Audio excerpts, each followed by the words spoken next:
Welcome to Power Play India. Don't forget to like, share and subscribe for more content.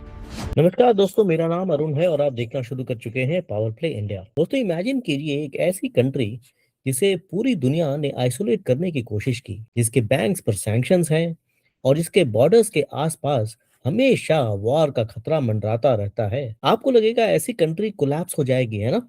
लेकिन नहीं। हम मार्च 2026 में हैं और आज हम बात कर रहे हैं इस्लामिक रिपब्लिक ऑफ ईरान की, जो अपनी इकोनॉमी, मिलिट्री और सोसाइटी को कंप्लीटली ट्रांसफॉर्म करने के लिए एक मैसिव मास्टर प्लान लॉन्च कर चुका है। प्रेसिडेंट मसूद पेजेश्कियान का ये नया 1405 फिस्कल साइकिल का ब्लूप्रिंट इतना बोल्ड है कि ये पूरे मिडिल ईस्ट का फ्यूचर बदल देगा। चलिए इस डीप डाइव में समझते हैं कि ईरान का अल्टीमेट सर्वाइवल और डोमिनेंस प्लान। तो सबसे पहले बात करते हैं पैसों की। इतने प्रेशर के बावजूद ईरान ने 1405 यानी 2026 से 27 के लिए लगभग 98.5 बिलियन डॉलर्स का मैसिव नेशनल बजट प्रेजेंट किया है। हालांकि उनकी जीडीपी ग्रोथ अभी 2.9% पर है, लेकिन अगर हम परचेजिंग पावर पैरिटी यानी वहां के पैसे की एक्चुअल खरीदने की शक्ति की बात करें तो ईरान की जीडीपी 1.81 ट्रिलियन डॉलर की है, जो उन्हें दुनिया की 19th सबसे बड़ी इकोनॉमी बनाती है। उनका मेन गेम प्लान क्या है? वेस्टर्न फाइनेंशियल सिस्टम्स पर अपनी डिपेंडेंसी को बिल्कुल खत्म करना और अपने रीजनल दोस्तों के साथ टाइज को और डीप करना। एक तरह से वो वेस्टर्न बैंकिंग सिस्टम को बाईपास कर रहे हैं। अब आती है सबसे इंटरेस्टिंग बात। क्या आप इमेजिन कर सकते हैं कि आप ब्रेड लेने जाएं और आपको हजारों का नोट देना पड़े? हाई इन्फ्लेशन की वजह से ईरान में यही हो रहा था। इस साइकोलॉजिकल बर्डन को खत्म करने के लिए ईरान अपनी करेंसी रियाल से 4 जीरोस परमानेंटली हटा रहा है। इससे अकाउंटिंग सिंपल होगी और इन्फ्लेशन का डर कम होगा। इसके साथ ही गवर्नमेंट ने टैक्स रेवेन्यू में 39% ग्रोथ का टारगेट रखा है। जो बड़ी कंपनीज पहले टैक्स नहीं देती थी, अब उन्हें डिजिटल ट्रैकिंग के थ्रू टैक्स नेट में लाया जा रहा है। लेकिन आम जनता को बचाने के लिए बेसिक खाने पीने की चीजों और मेडिसिन पर गवर्नमेंट अपनी सब्सिडी बरकरार रखेगी। एक स्ट्रांग इकोनॉमी बिना स्ट्रांग इंडस्ट्रीज के नहीं बन सकती। इसलिए ईरान ने अपने इंडस्ट्रियल पार्क्स के इंफ्रास्ट्रक्चर को ठीक करने के लिए 680 मिलियन डॉलर्स एलोकेट किए हैं। और सबसे अच्छी बात, इसमें से 360 मिलियन डॉलर्स सिर्फ वेस्ट वाटर ट्रीटमेंट प्लांट्स बनाने में लगाए जाएंगे, क्योंकि अब ईरान एनवायरमेंटल सस्टेनेबिलिटी पर फोकस कर रहा है। लेकिन एक प्रॉब्लम भी है। फैक्ट्रीज चलाने के लिए बिजली चाहिए, जिसके अपग्रेड के लिए 340 ट्रिलियन रायल्स चाहिए। पार्लियामेंट ने नोट किए हैं कि एनर्जी मिनिस्टर को पास्ट में कम फंड्स मिले थे और फंड्स के यूज में ट्रांसपेरेंसी भी कम ही रही थी, जो एक बड़ा चैलेंज बन सकता है। क्या आपने कभी ऑयल रिग्स के ऊपर आग जलती हुई देखी है? उस वेस्ट गैस को फ्लेयर गैस कहते हैं। पहले ईरान इस गैस को हवा में जला देता था, पर अब नहीं। मार्च 2026 तक उनका टारगेट है कि रोज 20 million cubic metres flare gas को कलेक्ट करना और उसे प्राइवेट कंपनीज को बेचना। वेस्ट को वेल्थ में बदलने का ये परफेक्ट एग्जाम्पल है।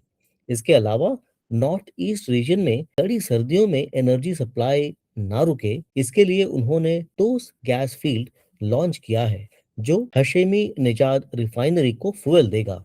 ये सब उनकी कोड कफाई यानी सेल्फ सफिशिएंसी डॉक्ट्रिन का हिस्सा है, ताकि वो बाहर की दुनिया पर डिपेंड ना रहें। अब आते हैं उस बात पर जो सबसे ज्यादा शॉकिंग है, मिलिट्री।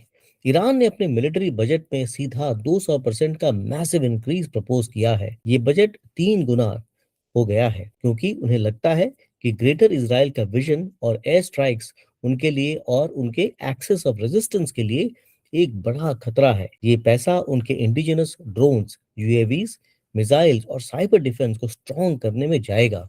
लेकिन ईरान सिर्फ वेपन्स नहीं बना रहा, उन्होंने 2.5 बिलियन डॉलर्स ट्रांसपोर्ट कॉरिडोर्स में लगाए हैं।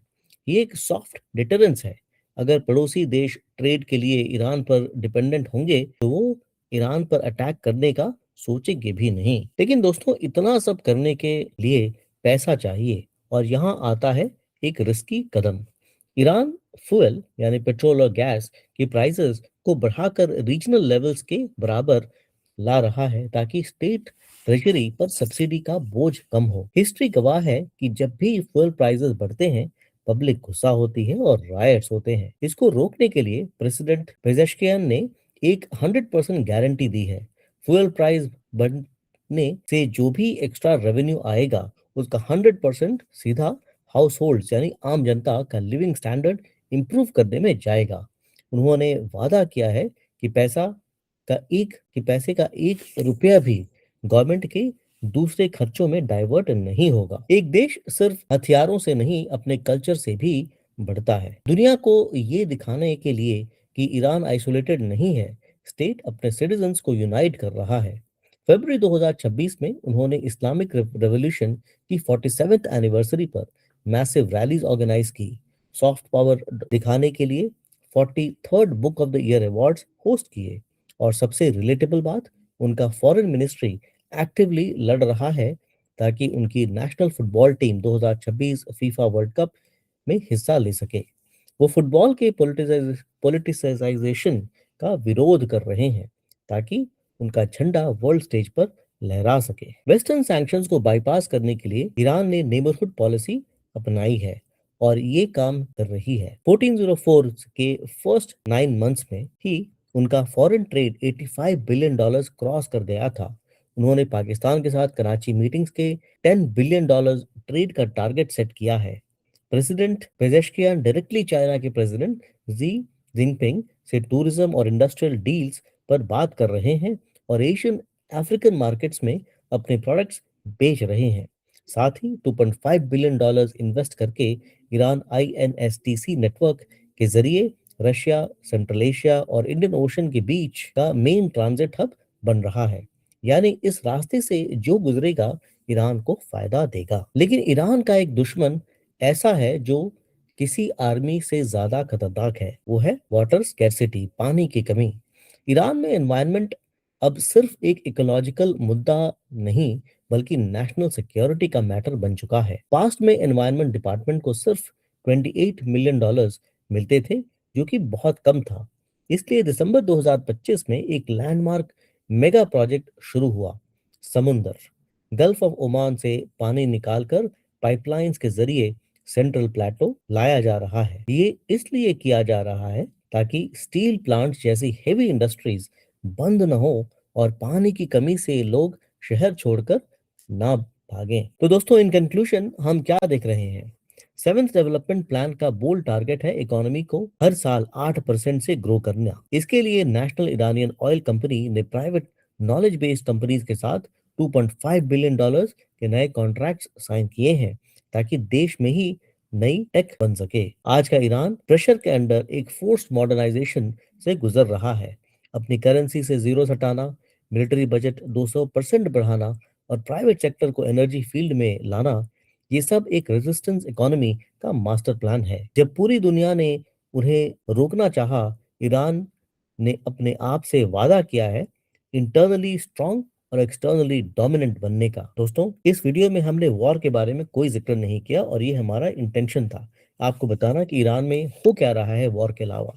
आप हर जगह सिर्फ वॉर के बारे में ही देखते हैं, बट ये वीडियो इसलिए इम्पोर्टेंट है ताकि आप जानें कि वहाँ की इकोनॉमी में क्या है, क्या चल रहा है, ईरान की क्या परेशानियां हैं और उससे वो कैसे जूझ रहे हैं। वीडियो अगर पसंद आई तो इसे लाइक, शेयर और सब्सक्राइब जरूर करें। इसके साथ ही पावर प्ले इंडिया का ये एपिसोड यहाँ समाप्त करते हैं। हम देखने के लिए बहुत बहुत धन्यवाद। ऐसे ही देखते रहिए और लाइक, शेयर और सब्सक्राइब जरूर करें। हम जल्द मिलेंगे। जय हिंद, जय Bharat. Welcome to Power Play India. Don't forget to like, share and subscribe for more content.